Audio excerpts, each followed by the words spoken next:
Abscess यानी कि घाव का बनना, ये स्थिति अपने आप में बहुत ही पेनफुल स्थिति होती है और होम्योपैथिक मेडिसिन एब्सेस के कंडीशन में बहुत बेहतरीन एक्ट करती है। तो इस वीडियो में मैं आप लोगों के साथ शेयर करने जा रही हूँ कुछ ऐसी मेडिसिन जो एब्सेस के कंडीशन में मैं अपने क्लिनिक पर देती हूँ और मैं इस वीडियो में बताऊंगी कि उनमें क्या डिफरेंशिएटिंग पॉइंट्स हैं। Welcome all of you in my YouTube channel Lead Your Life and myself Dr. Monica Gupta.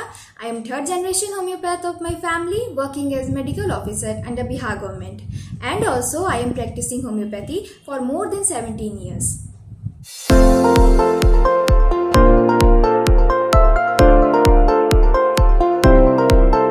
देखिए, हम लोग अपने क्लिनिक पर एब्सेस के लिए दो बेहतरीन मेडिसिन अक्सर यूज़ करते हैं, यानी कि दो मेडिसिन जो बहुत आम है वो है लैकेसिस एंड कैलकेरिया सल्फ। और भी मेडिसिन है, मैं आगे डिस्कस करूंगी।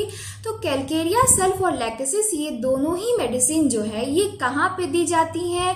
बहुत जगह मैंने देखा है डॉक्टर्स को गलती करते हुए, जो माइन्यूट पॉइंट है जहाँ पे पेशेंट को ये मेडिसिन प्रिस्क्राइब करने में थोड़ा सा ध्यान रखना चाहिए, वो ये है कि कैलकेरिया सल्फ जो है ये हॉट पेशेंट है और लैकेसिस भी हॉट पेशेंट है। लेकिन दोनों में डिफ्रेंशिएटिंग पॉइंट ये है कि कैलकेरिया सल्फ का जो पेशेंट होता है उसको हीट से आराम होता है, जबकि लैकेसिस के पेशेंट को उसी चीज में कोल्ड से आराम होता है। यानी वो हॉट पेशेंट है तो कोल्ड से आराम होगा, लेकिन कैलकेरिया सल्फ का पेशेंट हॉट होने के बावजूद भी उसकी जो कंप्लेन है वो आपको गर्म से ही, हीट से ही आराम होंगे। वहीं पे हीपर सल्फ का पेशेंट जो है वो भी चिली पेशेंट है, लेकिन उसे चूंकि चिली पेशेंट है तो उसके कंप्लेंट्स जो हैं वो हीट से आराम होंगे।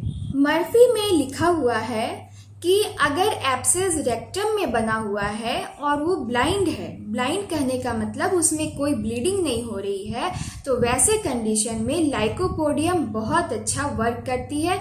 मैंने इसको अपने क्लिनिक पर क्लिनिकली प्रूव भी किया है। एक बात आप लोगों को, जनरल जो आम जनता है, उन्हें ये याद रखना चाहिए, समझना चाहिए कि जो फोड़े और फुंसी होते हैं ये दोनों अलग अलग चीज होती है। फुंसी जो होती है वो छोटे छोटे होते हैं और इसमें पस नहीं भी बन सकता है, लेकिन फोड़े का क्या कैरेक्टरिस्टिक होता है कि इसमें पेन होगा, स्वेलिंग होगा, रेडनेस होगा और साथ में पस का फॉर्मेशन होगा, तभी उसे हम फोड़ा कहेंगे। अब जो भी फोड़ा या एब्सेस आप कह लीजिए, बॉयल कह सकते हैं, कार्बेंकल कह सकते हैं, तो जैसे आम भाषा में बलतोड़ कहते हैं उसे, तो कहीं भी शरीर में ये फोड़े हो सकते हैं, एब्सेस घाव बन सकते हैं। तो ये इन घावों का 4 स्टेज होता है। उसी स्टेज के आधार पर होम्योपैथिक में मेडिसिन को प्रिस्क्राइब किया जाता है। वो क्या क्या 4 स्टेजेस हैं उसको ध्यान से समझ लीजिए।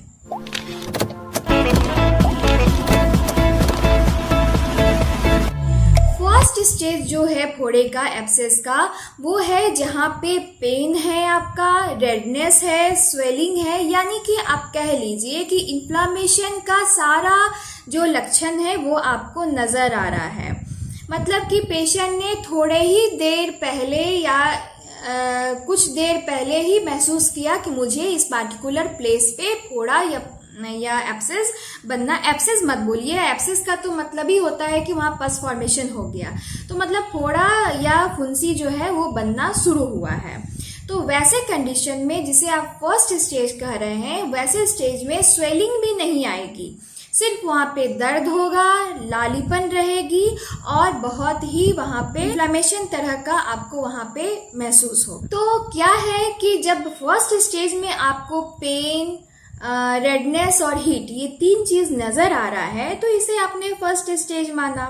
सेकेंड स्टेज आप कब समझेंगे, जब वहां पे स्वेलिंग भी हो गया, यानी आसपास का एरिया और वो एरिया जहाँ पे फुंसी बना है वो थोड़ा सूज भी गया है और आपको साथ में पेन, हीट और रेडनेस आपको नजर आ रहा है, तो वहाँ वो सेकेंड स्टेज आपका कंप्लीट हो गया। थर्ड स्टेज हम तब मानेंगे जब उस फुंसी में वहां पे फोड़े में पस फॉर्मेशन हो गया, यानी कि पस आपको नजर आने लगा, चाहे वो थोड़े मात्रा में हो या यानी आप उसको आम भाषा में कह सकते हैं कि वहां पे मुंह बन गया। तो जब आपको ये महसूस हो कि लालीपन कम होते गई है, स्वेलिंग वहां पे आ गया है और साथ में वहां पे पस का फॉर्मेशन हो चुका है, तो वैसे कंडीशन को आप थर्ड स्टेज मान सकते हैं। फोर्थ स्टेज तब कहा जाएगा जब पस फॉर्मेशन पूरा हो चुका है और वो फट के निकल चुका है, अब वो रेजोल्यूशन के कंडीशन में है, यानी कि अब वो सूखने की प्रक्रिया में है, तो उस स्टेज को हम फोर्थ स्टेज कहेंगे। अब देखिए, होम्योपैथिक मेडिसिन इन सारे कंडीशंस में, इन सारे स्टेजेस में बहुत अच्छा काम करती है। आपके क्लिनिक में पेशेंट जो है इन्हीं 4 स्टेज के बीच कोई भी स्टेज में पहुंच सकता है, चाहे वो फर्स्ट स्टेज में ही आपके पास पहुंच जाए या सेकंड स्टेज में आए, थर्ड, फोर्थ, किसी भी स्टेज में आपके पास पेशेंट आ सकता है। उस स्टेज को आप प्रॉपरली समझ लीजिए, उसके बाद मेडिसिन प्रिस्क्राइब कीजिए। पेशेंट लोगों को, मैं आम जनता को यही कहना चाहूंगी कि जब फोड़े फुंसी आपका बना तभी आप कोई भी आपके नज़दीक में जो भी डॉक्टर हैं उनके पास आप तुरंत जाइए, तो उसका जो ट्रीटमेंट होगा वो बहुत आसान हो जाएगा और पेनफुल भी नहीं रहेगा। अब आइए ट्रीटमेंट के बारे में समझते हैं कि कौन कौन सी मेडिसिन ज़्यादा यूज़ होती हैं। वैसे तो बहुत सारी मेडिसिन हैं एब्सेस के लिए होम्योपैथिक में, लेकिन क्लिनिकली अपने टेबल पे मैं करीब 10 मेडिसिन यूज़ करती हूँ एब्सेस के लिए। बॉयल्स एंड एब्सेस के लिए जो ज़्यादातर मेडिसिन यूज़ होती हैं वो मैं आज इस वीडियो में आप लोगों के साथ शेयर करूँगी।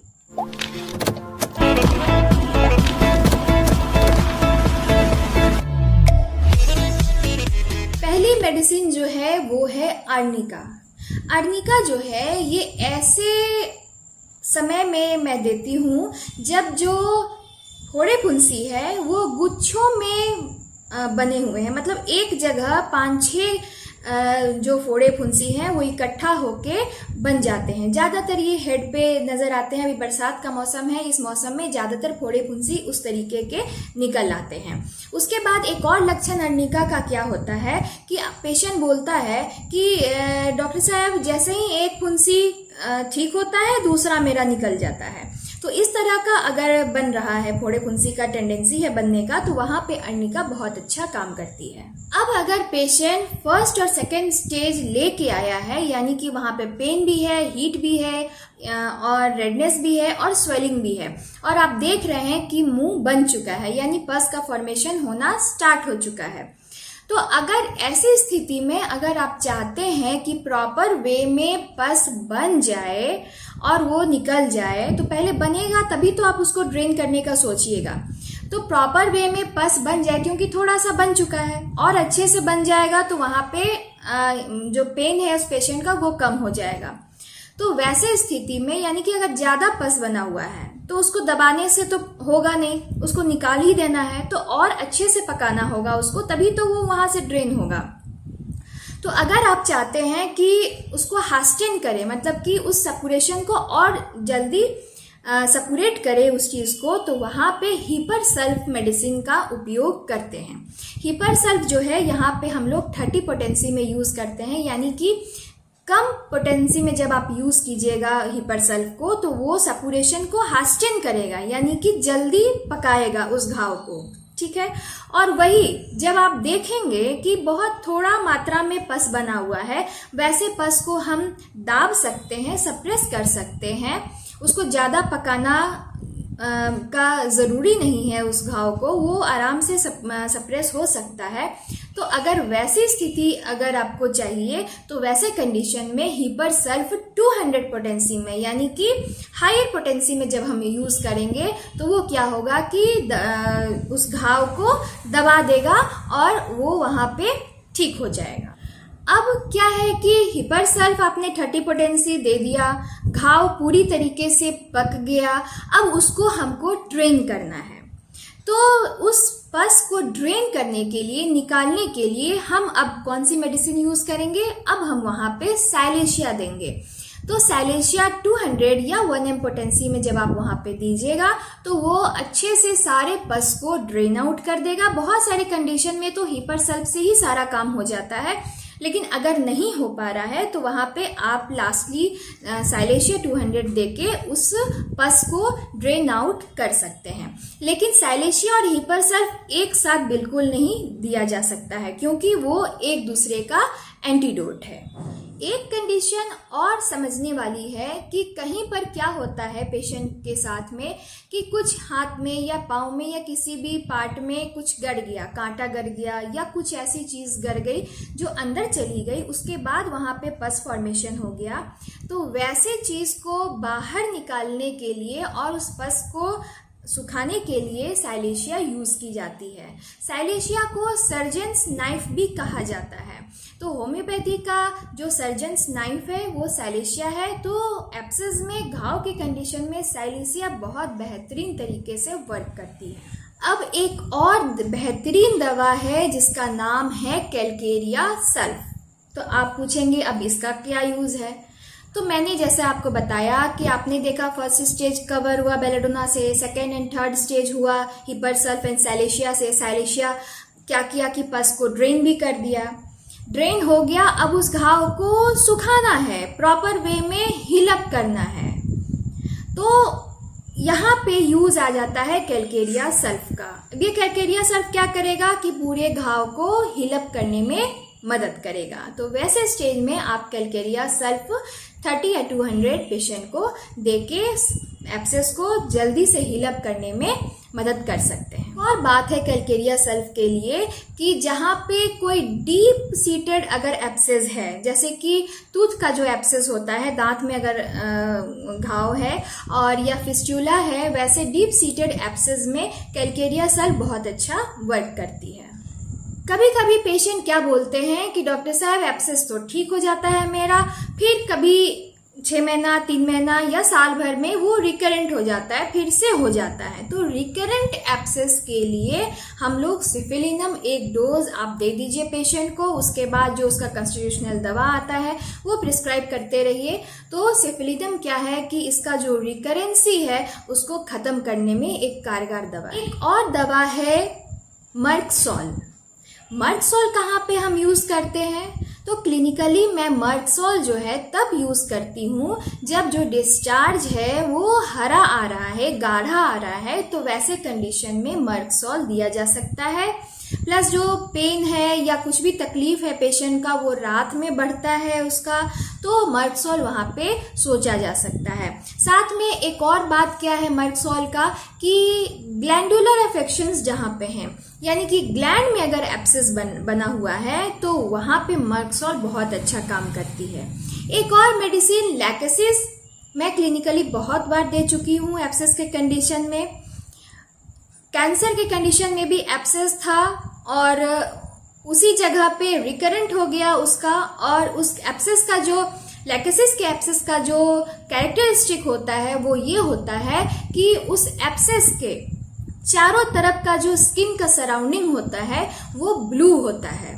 तो अगर आपको इस तरीके का एब्सेस नजर आ रहा है, वो किसी भी डायग्नोसिस के साथ में, किसी भी डिजीज के साथ में ऐसा एब्सेस अगर आ रहा हो नजर आपको, तो वैसे कंडीशन में लैकेसिस आप वहां पे 200 पोटेंसी में यूज करके उस एब्सेस को ठीक कर सकते हैं। इस तरीके से एब्सेस, फोड़े, फुंसी के लिए होम्योपैथी में और भी कई मेडिसिन यूज की जाती है, लेकिन क्लिनिकली मैं ये 7 से 10 जो मेडिसिन है ये मैं ज़्यादातर यूज करती हूँ एक्यूट केसेस में या क्रॉनिक केसेस में, और ज़्यादातर इन्हीं दवाइयों के बीच में सिलेक्शन करने पर आपके जो एब्सेस का ये कहानी है वो सॉर्ट आउट हो जाता है। तो आशा करती हूँ कि ये वीडियो आम जनता के लिए भी और जो डॉक्टर्स हैं, जो स्टूडेंट हैं, उन सारे लोगों के लिए हेल्पफुल रहेगा। और मिलती हूँ नेक्स्ट वीडियो में ऐसे ही कुछ इन्फॉर्मेटिव टिक्स एंड टिप्स लेके और कुछ इंफॉर्मेटिव बातों को शेयर करूंगी आप लोगों के साथ। तब तक के लिए take care of yourself and be happy and healthy. Keep smiling always. Thank you for watching.